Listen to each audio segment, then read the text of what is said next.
Hello and welcome to Marketing Reimagined, Driving Growth Through Relevance with Data and AI. Today's webinar is sponsored by Salesforce and Accenture and produced by SmartBrief.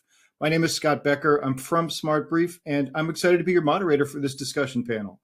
Now, before we get to today's great session, we do have a few housekeeping items that are going to help you get the most out of it. First off, we want this to be an informative event for you.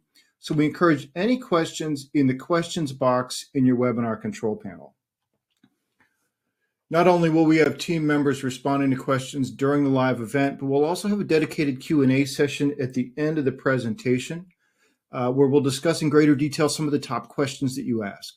That Q&A panel is also the place to let us know about any technical issues that you might be experiencing, a browser refresh. We'll fix most audio, video, and slide advancement issues, but if that doesn't work, just let us know in the Q&A and we'll provide further technical assistance. Now, second, in the handout section of your webinar control panel, you'll find that we're offering several resources. I'd especially like to call your attention to a link to a page about the Accenture and Salesforce partnership from the Dreamforce conference. Tons of stuff on there. Highly recommend that link.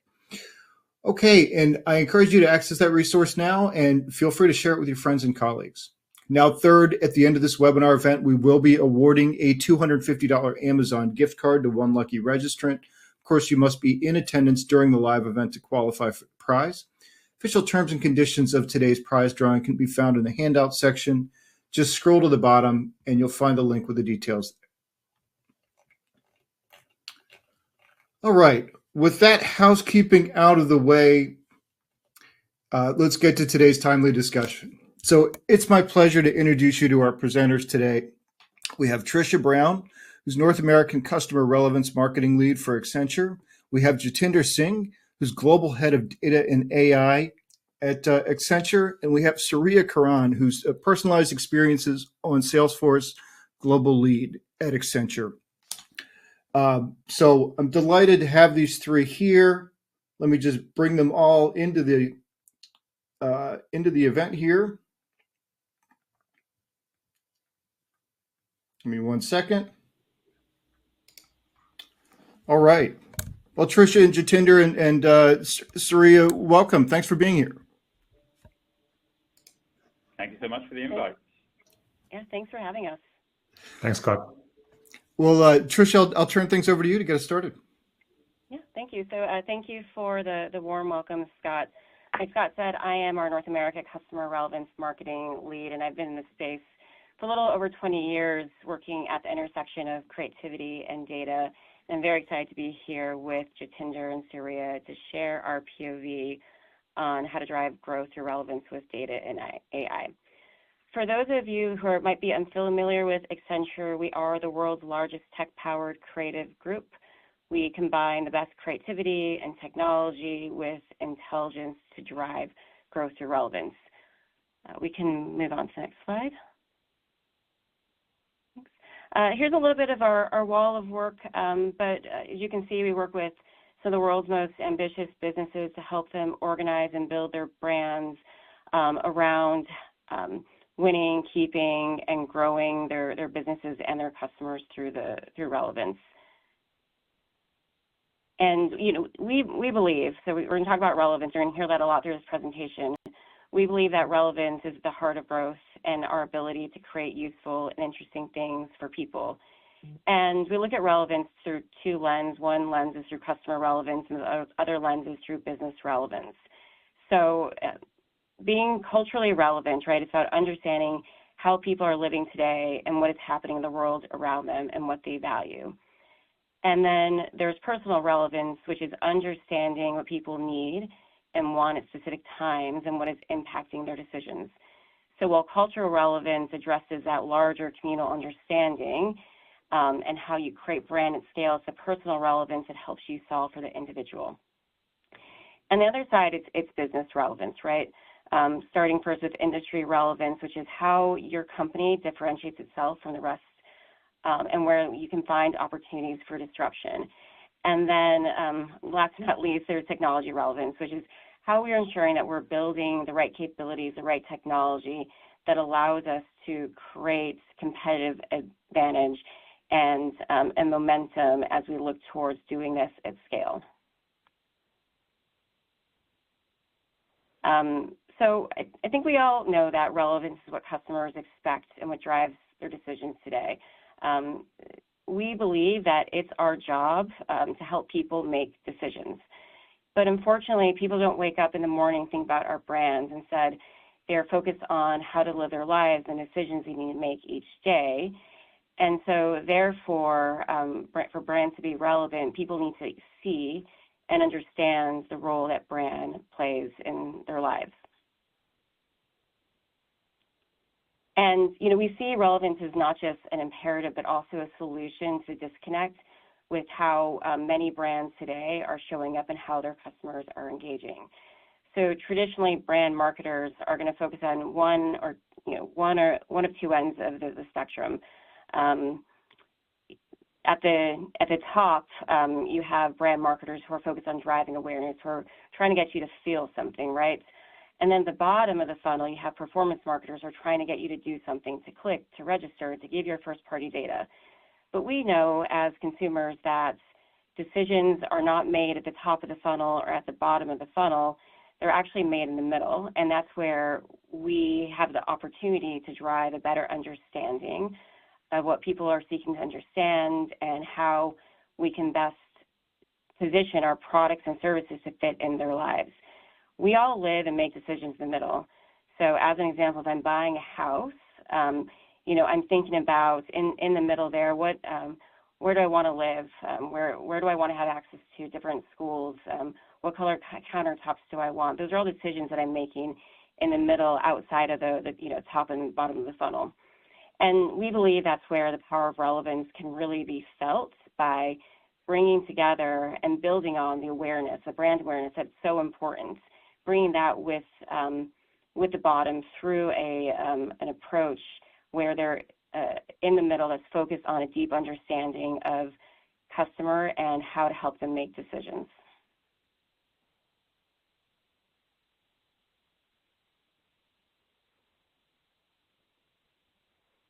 All right, so we believe that the opportunity here is to rewire for relevance. Talked a little bit about this. I'm going to go to the next slide. But it's hard because a lot of brands struggle to get there. So oftentimes we see these four disconnects in how brands engage. One, we often see they lack a unified customer vision, often due to silos across strategy, creative, data, media, and technology. And they likely have not yet mandated an organizational approach to a robust data strategy that focuses on the holistic view of the customer across both historically trusted sources of data, your 1P data, 3P data, but also through new emerging forms of data like 0P and synthetic data to create that unified strategy. And while they have made investments in technology, those stacks often go to waste because of these silos that exist within the organization. And the other thing that we see is that the C-suite is often understand by the place that they're looking for in help, right? So you go back to the funnel, they'll have brand agency creatives who are trying to drive messaging top down, or media agencies that are interrupting. And so we really think that this is where their opportunity is to rewire relevance and bring together both the front of the house and back of the house to help drive that growth. So I'm now going to hand it over to Jitinder to unpack that a little bit more. Great. Thanks so much, Tricia. So, as Tricia mentioned, our mantra is driving growth through relevance at the speed of life. So if that's how we're working with our clients and addressing the fact that decisions are made in the middle and not at the extremes of sort of like, of brand and branded sort of like communications and those that elicit demand. The way that we're going to do that, obviously, if we're driving relevance, is through the relevance engine, and that is really sort of like got two components of it. The first is all about building those relevant experiences, right? So how are we going to actually be driving all of those? And that is an area that is sort of like, that's everything that's consumer facing. That's what if you go to a concert, if you go to a play, that's what you experience. And so in order to experience that, obviously we are sending out messages, we're sending out information about products, services, features, etc. And we need to have a deep understanding of our consumers in order to do that. So in order for us to do that, we have to be people obsessed. Now, obviously, in order to orchestrate a performance, as I said, be it a concert, be it a play, be it anything that we are actually experiencing, it actually requires a backstage to make that happen as well. So that's all of the people, the processes, the technology, all of that needs to be orchestrated and connected so that we can ensure that we have an effective experience as well. So the backstage, we are obsessed about performance, and at the front stage, we're obsessed about people, right? In order to get to those insights. So we need to create that connection between the front stage and the backstage. And how we do that, if we move to the next slide, is the relevance engine. And that's the solution that we've put together. And we'll start to unpack what that looks like. And then Surya will start to also talk through the specific suite of Salesforce products that we are partnering with Salesforce on to bring this to life. So moving to the next slide, please, in terms of driving those deeply personalized connections is obviously there are a number of different processes. The first is the strategic planning process, and the second that goes on once we hand that baton over is actually moving over to activation. So the first thing we need to do, as I said, to get to being obsessed about people and consumers is getting understanding and insight into our audiences, right? So how do we drive that?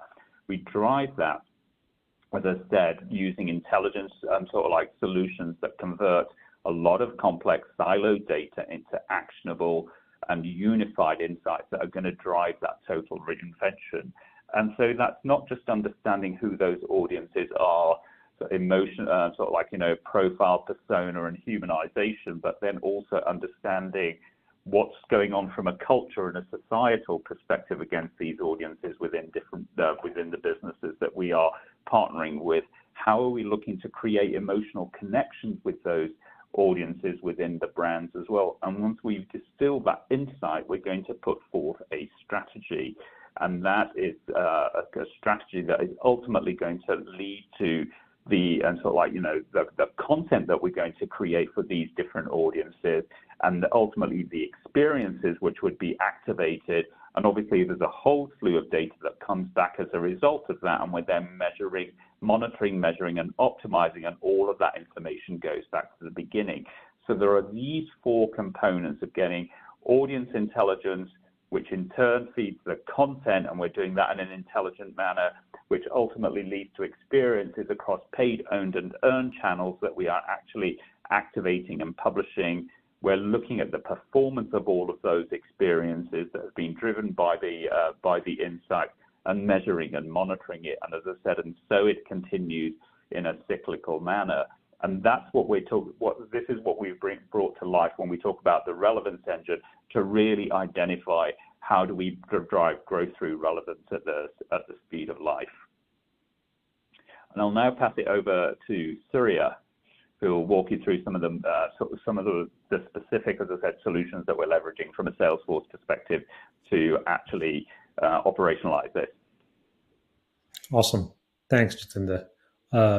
Continuing on the relevance aspects and the role of data and insights, I just want to take a small step back in terms of how does this come together in the context of being lit up at any enterprise or a corporation or a company, right? So if you were to look back and say, if for me to be able to drive personalized interactions at scale, the core elements that really make it happen are the top four layers here, which is data, the first party, second party, third party combination, rightly synthesized, and the insights layer on top in terms of unlocking the power of data, and be it as simple as basic segmentation to advanced propensity modeling to content and activators. And having good insights is as good as a $0 check, unless and until you really are able to put the right digital content and activation plan against that insights to be able to kind of unlock the moments that matter with respect to customers and consumers, and then the experience channels in terms of how you want to, what you want to put on what channel to drive monetization at scale and at pace. So as we see layering of this kind of capabilities being designed, built, deployed, and executed upon across business and technology, what we are seeing as observations and sincerely recommend an approach is to orient majority or all of your marketing and experience driven transformation to this kind of a structure and format, which is lead with data, the fuel, assembling the first party, second party records, put the brain behind it, on top of it rather, to drive analytics with some sort of structure and format, be it basic analytics, AI, advanced AI, or Gen AI on top, and then use that to kind of then rapidly scale the volume of interaction. This is where the personalization kicks in. The aspect of driving personal connections is kicking in the content activation experience channels, where you are moving from segment of N into segment of 1, and use a platform and technology that is able to automate, because no company in the world can manually drive millions and millions of interactions on various channels in any given day. And that's where the capability from a technology perspective will come in terms of how do you automate this at scale and pace, and then execute on channels. So I want to round off this page in terms of the role of Salesforce, for example, in terms of how do they really come to the picture. And personally, one of the only platforms in the global markets that is able to really stitch end-to-end front office ecosystem. While we're talking about marketing here, the experience span across functions: marketing, sales, service, and commerce. So if you look at it from a platform perspective, Salesforce is right on top in terms of bringing in the best of technology with respect to data, with the data cloud capability, and MuleSoft that drives the integrations across layers. Einstein, and now more so with Gen AI as the analytics layer on top. Personalization, the marketing cloud personalization suite that is able to automate the segment management and pull and then activate against segments. And then the marketing commerce clouds that are really taking these experiences and putting it in the hands of the consumers and customers for them to interact, for them to engage, and drop signals in terms of conversion opportunities. So connecting the dots here to kind of leading with data-centric lens, tying it with the capabilities, and then powering it up with the technology capability that Salesforce brings in to truly transform the marketing landscape and driving it into experience transformation motion, unlocking value, be it growth value, be it optimization in terms of cost takeout. It does happen as you're able to simplify your ecosystem and make it a platform-centric with a digital core, and speed and agility, which is what every business and brand and marketer needs today in the modern day world. So if you can move on to the next slide. This talks about Accenture and Salesforce's partnership. As I was touching upon earlier in my previous page, the combination of technology and capabilities are powering the transformation. And as Accenture, as we and Salesforce partner, Accenture Salesforce partners at an engineering level, at a go-to-market level, at a client scenario and solution level, we've gone ahead and built capabilities and automation on top, be it the work orchestration engine, to be able to drive automated workflow management across right from your request process through to execution, right from a commercial program planning through to execution measurement, be it the insights and intelligence layer. The Relevance engine Jatinder spoke about is a classic example in terms of how the advancement and acceleration of insight generation and execution is built on top of the Salesforce layer, and then the measurement and the activation, which is where Accenture comes to the picture in terms of bringing in the skill and talent with respect to being a strategy, being a change management, which is a significant component of the pivot into the new, be it execution at pace, bringing in the reuse aspects, automation on tools like, say, Marketing Cloud or Commerce Cloud, with the content libraries. All of these are accelerators sitting on top of the Salesforce ecosystem, being powered by the human plus machine talent to kind of bring the value to realization. And if we can move on to the next page.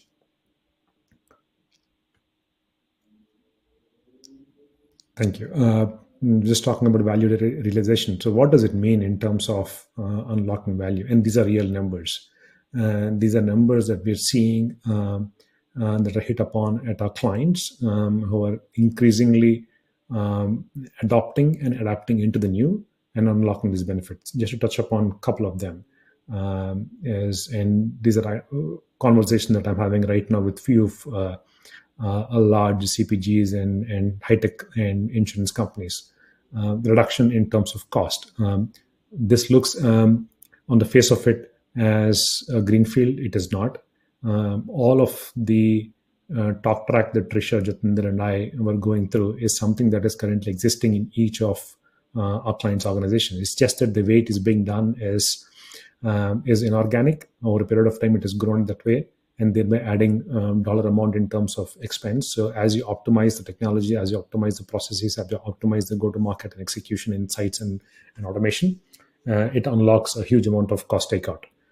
We've seen anywhere from 10 to 20 to 30, and in some cases, exorbitantly high numbers of 50% as well.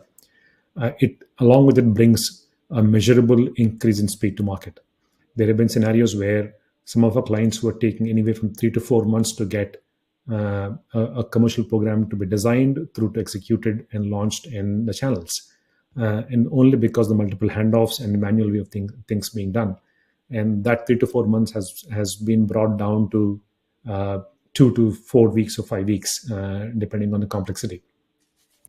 And then more important, just want to touch on both aspects, and it's not clearly called out here. What we see is that as organizations adopt this transformation and shift into the new and ways of working, they're able to see unlock in terms of incremental growth, be it 3 to 4% in a consumer category. In some cases, when this is expanded into commercial category, we've seen numbers in terms of 9 to 10%, if not more, and thereby bringing in net new business and category uplift or cross-product sales and conversion rate improvement, along with the cost takeout optimization. So all in all, just to conclude the section and talk track, I just wanted to kind of lay out the fact in terms of why this is a no-brainer to many of our clients, and it is a well-oiled engine, and thereby bring in measurable value outcomes across speed, agility, optimization, cost, and growth, and delivering continued value. With this, I would like to take a pause, and Scott, maybe switch back to you for us to kind of open up for questions, thoughts, and reactions. Super. Yeah. No, a great conversation so far. And that framing is so smart about how, marketers, are measured on different things than what's driving purchasing decisions, which is, relevance. I have so many questions, to start with. So let's just drill into that. Do you guys have some examples of brands that have successfully leveraged relevance to drive growth? Absolutely. Jatinder, you want to kind of give an example on the relevance engine per se, and then we can shift into a couple of non-engine examples? Yeah, sure. So I think, without naming any specific clients, but industry verticals, I would say is a major CPG client that we are working with, that we are using the relevance engine to drive content supply chain production. So a big, major global Fortune 100 client, we're working specifically with them for, as I said, content supply chain production for brands and for markets. And it's focused specifically at driving, as Trisha was mentioning there in the middle, in their case, of digital shelf, but then also all the way through to conversion, but starting at the middle where those decisions are made. And as Surya was mentioned, the first thing is really to bring all of that fused together, all of those disparate sort of like, zero first-party data sources. We've augmented that data with third-party data to really better understand those audiences as well, and then used all of the intelligence associated with those audiences to really inform how we're going to then build out the content and ultimately the experiences both physically and digitally, and then measuring it. So that's one example in terms of where we're doing it with a client specifically on, as I said, on content supply chain production. Excellent. Thank you. In another question, what are the key data points that marketers should focus on to enhance relevance?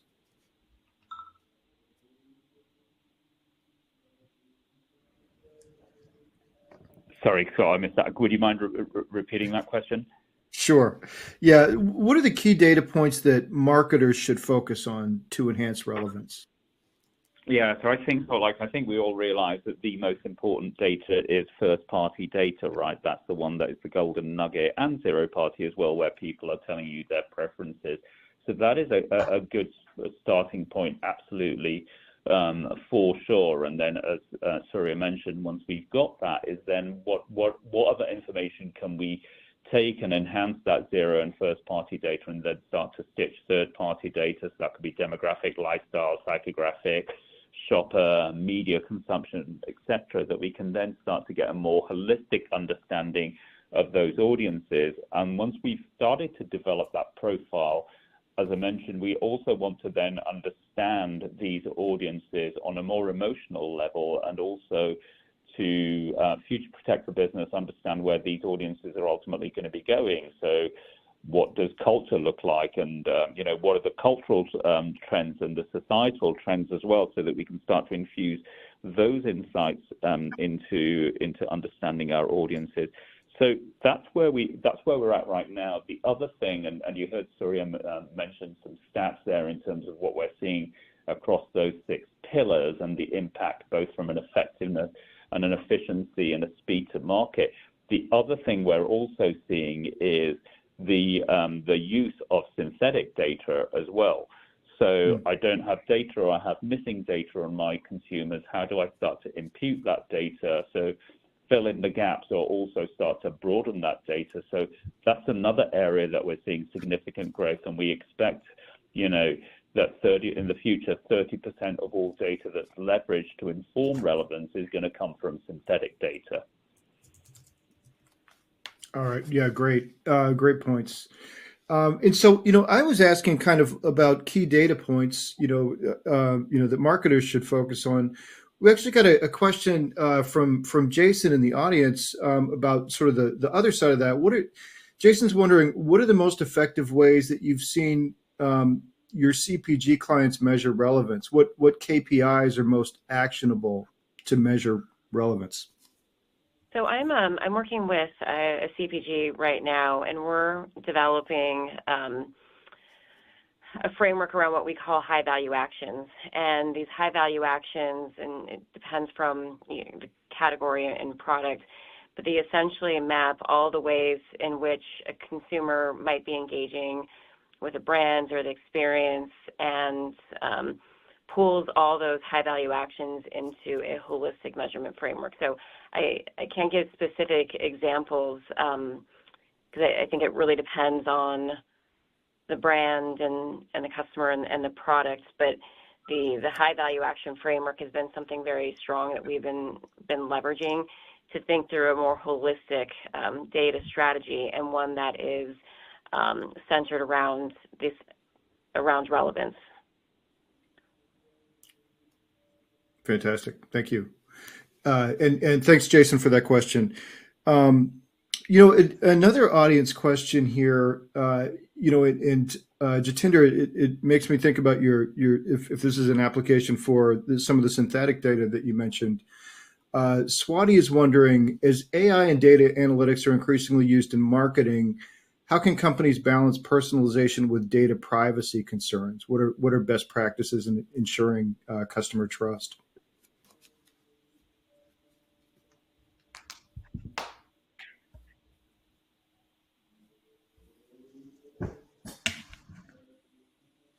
Jitendra?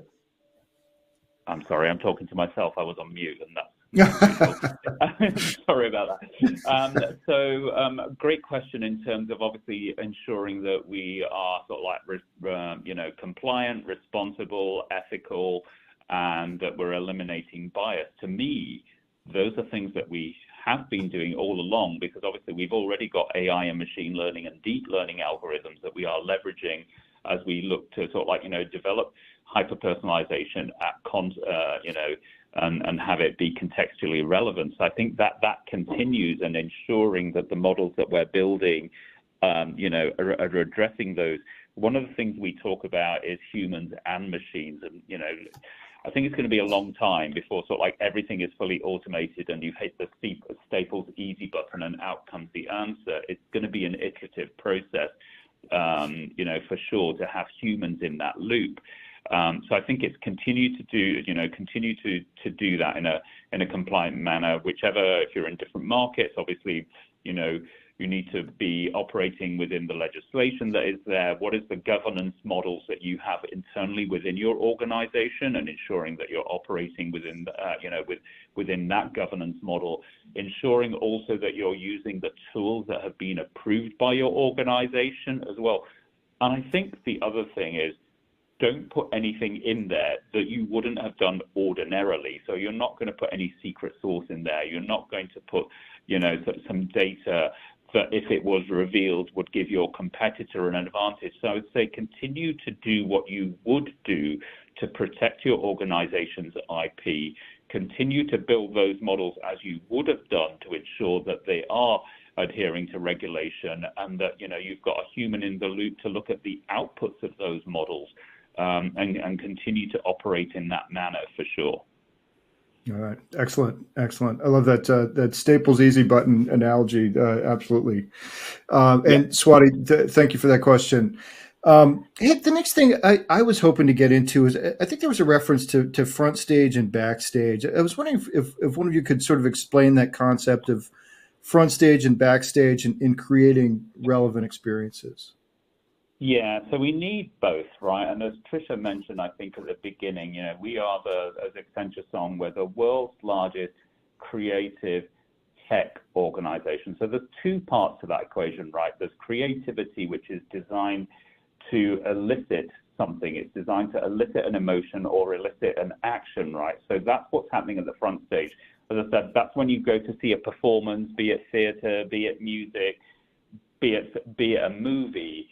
You're going for an experience, right? So those are human-centric experiences, and it's going to be humans that, that's a lot of human capital that's required to create that and to craft that. So that's what's happening at the front stage, and that's when we were talking about getting insights into those audiences, understanding culture and society, and how to create emotional connections.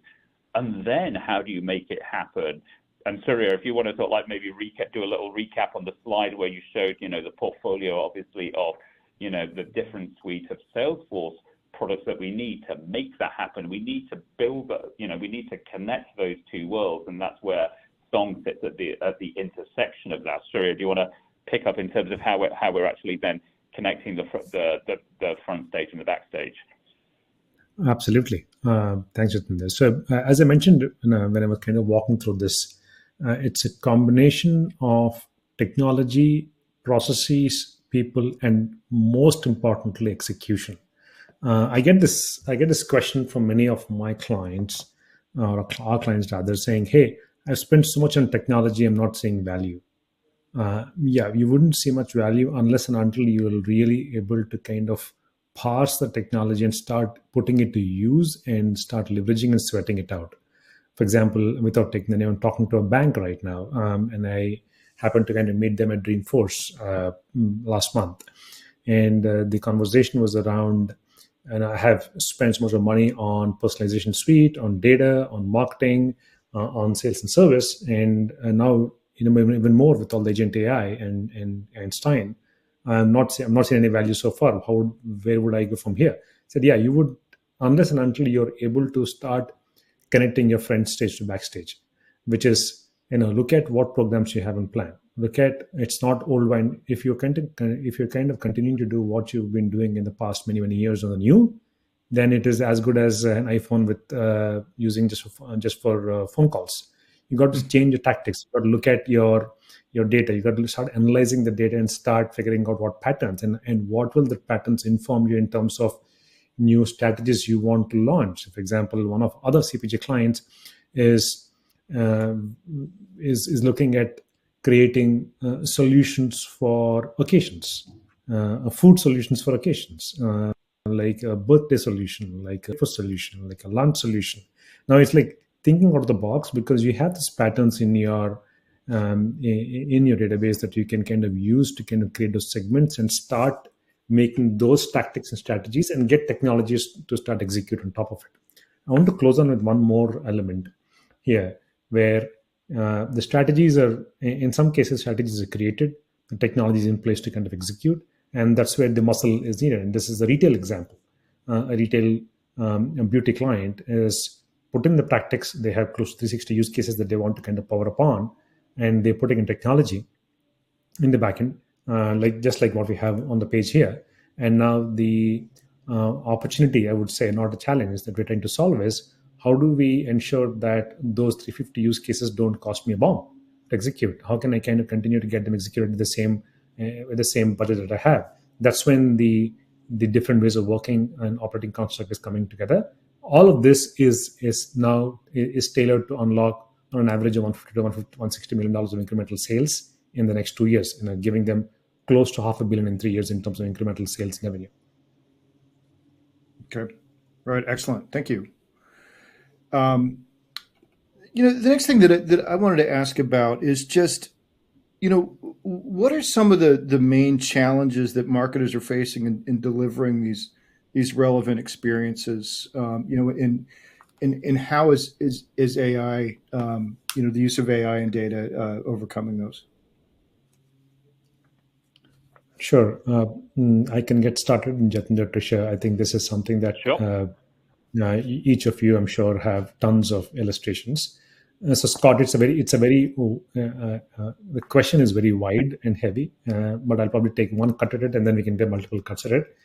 The challenge is, as I mentioned in my previous response, one thing that marketers need to change as they are evolving into the new is what I just said before, in terms of looking at their programs not from an annualized calendar standpoint, but from a data centric standpoint. There is a CMO that I'm friends with in the CPG world, a huge beverage manufacturer, where he was talking about how he's moving from an annual planning calendar to adaptive planning calendar. So he would essentially go and plan his budget and spend, be it on data, second party, third party, be it on his strategies and tactics based on what his data signals are throwing at him, instead of having an analyst calendar that this is what I want to do in month 1, month 5, month 7, month 10, month 12. Number one. Number two is the biggest inertia is in the organizational dynamics. This thing needs operating in the new. And so how are the people getting trained and retrained to be able to operate in the new and use the ecosystem in the right way so that they're not ending up doing the task themselves, but leverage technology to kind of execute.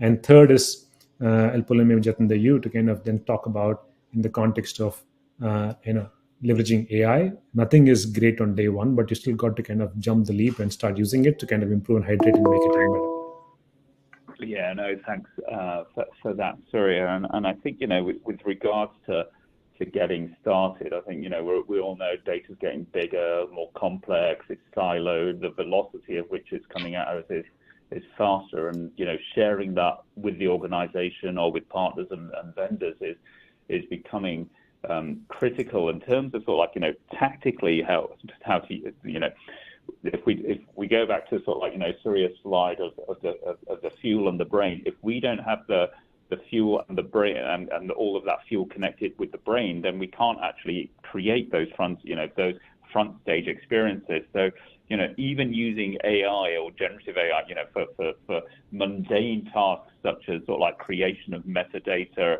and taxonomies, if we can accelerate that using generative AI, that's great because that's going to unlock time for us to think strategically and start to create those front stage experiences. So in places like that, the additional sort of like areas that we can sort of like also start to use AI is we've developed an asset called Research Assist. So it's the ability to ingest a lot of structured and unstructured data, right? So that could be data from reviews, call centers, any first-party data that you might have through CRM, loyalty programs, etc.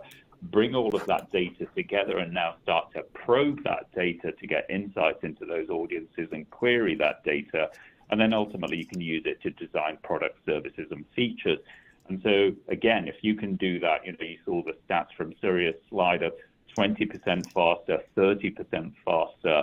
I'm getting to market faster. I'm able to do it faster. So I'm able to unlock that time to think strategically. So those are some of the ways that we're using AI, not just in sort of like doing more or less in terms of I want to get more content out and I want it to be more efficient, but I also want to get insights, the front stage. I want to get insights into those audiences that are going to enable me to have to be differentiated against what my competition is doing. So those are some of the areas that where we're seeing AI being used for that. We're seeing it being used for conversational commerce. We're seeing it being used in conversational service as well to make the experiences more personalized and also to get resolution faster as well for consumers. Yeah, I'm going to add one thing and just enunciating on Sirius, something you had hit on earlier. Bringing the front stage and backstage together is actually very, very hard, and I think marketers and organizations in general have a hard time doing that at scale. You might be able to do it in pockets, but the ability to do it over and over and over again for larger things requires a lot of like a cultural shift and a lot of change management. And I see AI as giving us the ability to automate and get to some of the intelligence, the content faster, which allows us to focus on then some of the organizational and cultural shifts that need to happen to truly drive relevance at scale. Absolutely. Excellent. Yeah, thanks, Tricia. Thanks, everybody, on that one. Hey, we got another audience question. This one from Ahmed. I'm not sure if this is in scope or not, but it's a really interesting question. So he's asking, how do you utilize machine learning models to analyze and predict the ROI of AI-driven marketing strategies? So basically using AI to figure out what the ROI is going to be on the other AI stuff. So using algorithms on top of algorithms, if I understood correctly, was that the gist of the question? Yeah, he's trying to figure out if you guys are using machine learning to figure out in advance which the AI-driven marketing strategies are going to have ROI. Right. So what we do have, and I'll try and see if this addresses the question, is we've created an AI switchboard, right? So obviously there are a whole host of different products out there and different algorithms, and we use that switchboard to say, okay, if this is the objective that I am tasked with, and if it is in the middle of basically building both brand and then causing a call to action, which of the models are going to be the best to drive that outcome? And so we've got a switchboard that we use to do that. So that's where we're looking at a whole suite of different algorithms and which is the one that's going to be most effective for it. We're obviously monitoring the performance of those algorithms as you would do with any AI machine learning and deep learning models that are in existence. But I'm not sure if I understood the question correctly, or if that helps to answer the question. Okay. Yeah. No, it sounded like it did to me, but Ahmed, feel free to fill back in. Add your question if there was another element. We're kind of coming up on time here. I do want to get a little bit into the future, and actually we've got a question from Paul that kind of gets us there. Paul's wondering what further disruptions does AI potentially bring to the marketing table beyond the impacts to date? What do you guys see coming? Great question. Yeah, I'll not be surprised. I think we're still at the tip of the iceberg here. Some of you who would have seen the whole agent force elements that Salesforce spoke about at Dreamforce, I think is a big shift into the future. I know it is baking as we speak, but that could disrupt the way um, marketing is done in a good way. In fact, it kind of really brings a lot of expectability and predictability into the hands of marketeers. Number one. Number two is minimizes the dependency on humans and handoffs, at least for the mundane ones. I think that is Gen AI coupled with agentic marketing ecosystem. I think is probably the more near future shift that we're all watching and rapidly pacing ourselves into as well. It's my take. Jatinder, Trisha, please feel free to add. Yeah, for sure, Surya. So I think, some of the next shifts that we're seeing coming along, hyper-personalization has been talked about for a long time. Then the next thing was hyper-personalized and contextual relevance. And I think now the next one would be hyper-personalization, contextual relevance, and cultural relevance. And I'll give you an example of what I mean by that. So we were recently working with a client, a luxury brand looking to launch in 18 markets around the world: Mexico City, London, New York, Milan, Paris, Shanghai, Mumbai, etc. And then there was a CMO said, "Love the work. Can you change the color?" And so if you think about that statement, right, and Kadinsky's theory of color talks about how color emits emotion. So there is a consciousness of color, but there's also a culture of color. So in the West, you wear white for ceremony, wedding dresses, christening robes. In the East, we wear white for mourning. So now we're able to leverage generative AI to also sort of like put over the layer of cultural, cultural relevance in addition to contextual relevance. So these are some of the spaces that we're seeing as we start to better inform what the front stage is going to look like. And then also, we've also seen a shift, from co-pilots to agents as well. So we're going to have these agents that are going to help us to manage our lives, and some of those things are going to be personal, and some of those are going to be things that I need to, are going to be from a business standpoint. As I mentioned, we are working with clients to on conversational commerce agents, conversational service agents that are now, we are now sophisticated enough to do those in 80 languages. But again, the next stage of that is understanding regionality, understanding slang as well. So, the way that English is spoken in the US, it's not monolithic. It's obviously, there's a regionality to that as well, as there are with other languages. So these are some of the spaces that are coming in next, as said, cultural relevance, and then also the adoption of agents, but even within the agents, going beyond it being monotone, but actually having, being relevant to you as well when they're understanding the language that you're speaking.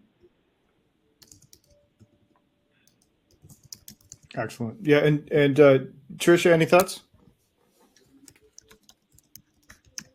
Yeah, I think Jatinder and Surya covered it well. It's the digital agents is definitely something that we're starting to see and talk about more, and I think that's going to fundamentally change the way that marketing organizations operate. Excellent. Yeah, a lot of exciting things in your answers there. Appreciate that.